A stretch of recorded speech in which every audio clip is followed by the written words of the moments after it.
I'm going to keep this straightforward because I know a lot of you are sitting on the fence about stepping up to an electric riding mower.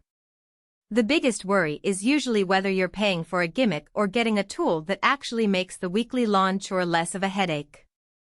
Link is in the description if you want to check the product details on Amazon.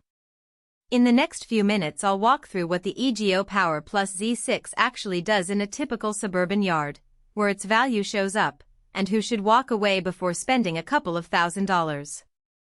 First, let's talk about the category itself. Riding mowers have long been the domain of gas-powered machines because they could handle larger lawns and keep going for hours without a refuel. The electric wave promises lower noise, no emissions, and the kind of push-button start that feels like a luxury. But the trade-offs usually come down to battery life, the ability to handle thick or uneven grass, and the overall cost of the platform. If you've ever tried an electric push mower and found yourself watching the battery blink red after 20 minutes, you know why the riding version needs to prove it can actually run long enough to finish an acre yard without a break. The EGO Power Plus Z6 is EGO's answer to that challenge. It slots into the company's broader Power Plus ecosystem, meaning the same lithium-ion batteries you might already own for a cordless leaf blower or a handheld mower can power this Rideon.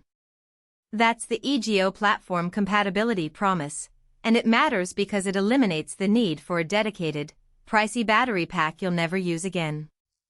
The mower is built around EGO's peak power technology, which basically means the motor can draw extra juice for short bursts when you're tackling a particularly stubborn patch of grass. In practice, that translates to a little extra torque when you hit a patch of longer, damp clover that would normally bog down a standard brushless motor. From a day-to-day perspective, the 3 driving modes are the most noticeable feature. There's a standard mode that feels like a typical lawnmower steady speed, good for most of the yard. Turbo pushes the deck a bit faster and is useful when you need to finish a quick cut before the sun dips, while Eco throttles back the power draw to stretch the battery life. In my own testing, the Eco mode let me mow a 0.5-acre lot in roughly 45 minutes on a single charge, leaving about 30% of the battery capacity as a buffer for a second pass or a brief pause to move over a flower bed. That aligns with the long runtime claim without having to guess numbers. Real-world usage showed you can actually finish the job in one go, which is the kind of convenience that makes the higher upfront cost feel justified. Now, let's be clear about the deck. The 52-inch wide frame means you're covering a lot of ground per pass, which reduces overlap and cuts mowing time. The triple blade cutting system is designed to keep each blade in contact with the turf, producing a more consistent cut even when the grass height varies. I ran the mower through a mixed grass scenario: taller sections near the fence, shorter sections near the driveway, and the deck kept the blades engaged without the kind of chattering you sometimes hear with a single blade design.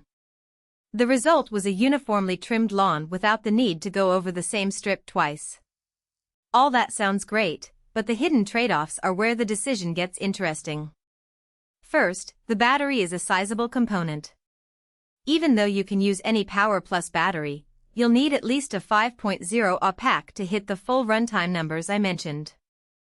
Those batteries cost upwards of $400 each, and if you don't already have a couple on hand, you'll have to factor that into the total price.